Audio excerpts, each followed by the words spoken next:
আসসালামু আলাইকুম গাইস, কি অবস্থা আপনাদের? আছেন ভালো? তো আজকে কিন্তু চলে আসলাম নতুন একটা ব্লগ ভিডিও নিয়ে। তো আমাদের এখানে কিভাবে আমরা বেসাল দিয়ে মাছ ধরি, তো সেটা কিন্তু আজকে দেখাবো। তো আজকের এই ভিডিওটা অবশ্য খুব সুন্দর হতে যাচ্ছে। তবে একটা কথা বলতেই হবে, আপনারা কিন্তু বেশিরভাগ মানুষই এই বেসাল দিয়ে মাছ ধরে কিভাবে সেটা কিন্তু জানেন না। আসলে গ্রাম অঞ্চলে যারা থাকে তারাই একমাত্র জানে। তো প্রিয় বন্ধুরা, অবশ্যই সম্পূর্ণ ভিডিওটার সাথেই থাকবেন, তাহলে কিন্তু বুঝতে পারবেন আমরা কিভাবে বেসাল দিয়ে মাছ ধরি। তবে দেখতেই পাচ্ছেন আমরা কিন্তু সেই গন্তব্যস্থানে সাই সাই করে ছুটে চলেছি। আসলে নৌকাটাকে কতজন মানুষ লাইতেছে দেখতেই পাচ্ছেন। তবে দেখতে পাচ্ছেন এখানে বড় ভাইরাও আছে এবং কি ছোট ভাইরাও আছে। তো আজকে কিন্তু একদম জমেই যাবে, তো আপনারা অবশ্যই সম্পূর্ণ ভিডিওটা দেখবেন। তবে দেখতে পাচ্ছেন বন্ধু কিন্তু নৌকা বাইচ দেওয়ার জন্য একদম রেডি হয়ে পড়েছে, আর সবাইকে বলতেছে তোমরা একদম রেডি থাকো, আমি কিন্তু সামনে থেকে লিড দেবো। তবে বন্ধু সামনে থেকে লিড দেওয়ার সময় যদি পড়ে যায়, সেই ক্ষেত্রে মানি ব্যাগ এবং কি মোবাইল একদম ভিজে যাবে। সেই ক্ষেত্রে মোবাইল এবং কি মানি ব্যাগ আমাদের কাছে দিয়ে দিল। দেখতে পাচ্ছেন এখন কিন্তু তৈরি হয়ে নিয়েছে। তবে ইতিমধ্যে আমাদের বাইচ কিন্তু শুরু হয়ে গেছে। দেখতেই পাচ্ছেন বড় ভাই এবং কি ছোট ভাইরা সমান পরিমাণে বইটা চালাচ্ছে। তবে সবাই কিন্তু একদম খুশি মনে নৌকাটা বাজছিল। আসলে রোদ ছিল প্রচুর, তারপরেও কিন্তু কিছু মনে করতেছিল না কেউ। তো দেখতেই পাচ্ছেন এত সুন্দর একটা ওয়েদার, এখানে কিন্তু জমেই যাবে। আজকে এই রোদ কিন্তু হার মেনে গেছে আমাদের সেই খুশির কাছে। দেখতেই পাচ্ছেন সবাই কিন্তু খুশি হয়েই বাচ্চে, আর বন্ধু কিন্তু টাইটানিকের ফিল নিচ্ছে।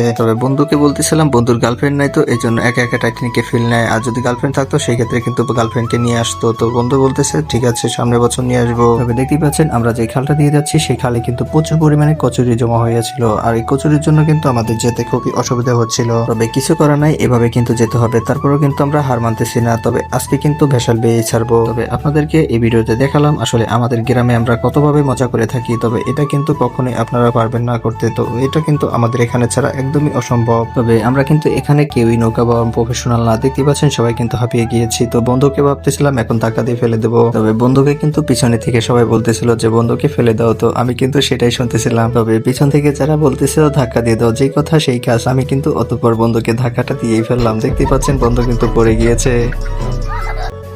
তবে একটা কথা বলতে হবে, বন্ধুকে ফেলে দিয়ে কিন্তু সবাই খুবই মজা পেয়েছিল। তো অতঃপর আমরা কিন্তু চলে এসেছি গন্তব্যস্থানে। তো দেখতেই পাচ্ছেন বন্ধুকে নামিয়ে দিয়েছি। আসলে এখান দিয়ে যে কচুরিপানাগুলো আসে সেগুলো কিন্তু ফেরাতে হবে, এই জন্য এই বাঁশ দিয়ে কিন্তু বন্ধুকে বললাম যে এই কচুরিপানাগুলো তুমি ফিরিয়ে দাও। আর দেখতেই পাচ্ছেন বন্ধু কিন্তু বাঁশটাকে আটকে করে দিয়ে সেই কচুরিপানাগুলো ফেরাতে যাচ্ছে। তো অতঃপর আমরা কিন্তু চলে এসেছি সেই ভেসালের কাছে। তো এখন কিন্তু আমরা উঠে যাব ভেসাইলে। তবে প্রিয় বন্ধুরা, আমাদের এখানে এটাকে ভেসাল বলে থাকি, আপনারা কি বলে থাকেন অবশ্যই কমেন্ট করে জানাবেন। আসলে আমাদের এই ভেসালগুলো কিন্তু অনেক ধরনের মাছ পেতে সাহায্য করে। আসলে এটা কিন্তু ছোট বড় সব ধরনের মাছ আটকা খায়। তো দেখতে পাচ্ছেন এটা কিন্তু পুরোটাই খালের মাঝামাঝি অবস্থায় দিয়ে দিয়েছে। আসলে এটা কিন্তু পেতে দিলে পুরো খালটাই জুড়ে যাবে। তো তখন কিন্তু সব মাছগুলো এই ভেসালে উঠে যাবে। তো দেখতে পাচ্ছেন বড় ভাইকে কিন্তু উঠিয়ে দিয়েছি ভেসালে। অতঃপর কিন্তু ভেসালটা পেতে দিয়েছি, আর 4-5 মিনিট পর পরই এই ভেসালটাকে ওয়ার দেওয়া হবে। তো দেখতে পাচ্ছেন 5 মিনিট হয়ে গেছে, এখন কিন্তু ভেসালটাকে ওয়ার দেওয়া হচ্ছে। তবে প্রিয় বন্ধুরা, আপনাদের কাছে এই ভিডিওটা কেমন লাগছে অবশ্যই কমেন্ট করে জানাবেন। আসলে আমাদের গ্রামে কি কি ঘটে থাকে সেটাই কিন্তু দেখানোর চেষ্টা করলাম। তো দেখতেই পাচ্ছেন ভেসাল কিন্তু ওয়ার দেওয়া হচ্ছে। তবে আপনারা এভাবে আগে পরে মাছ ধরা দেখেছেন কিনা অবশ্যই কমেন্ট করে জানাবেন। এভাবে মাছ ধরতে কিন্তু আমাদের খুবই ভালো লাগে। তবে দেখতেই পাচ্ছেন ভেসালে কিন্তু ছোট ছোট পুঁটি মাছ এবং কি অনেক ধরনের মাছ উঠেছে। আর দেখতেই পাচ্ছেন আমাদের মাছ ধরা শেষ, আর কত মাছ পেয়েছি আমরা।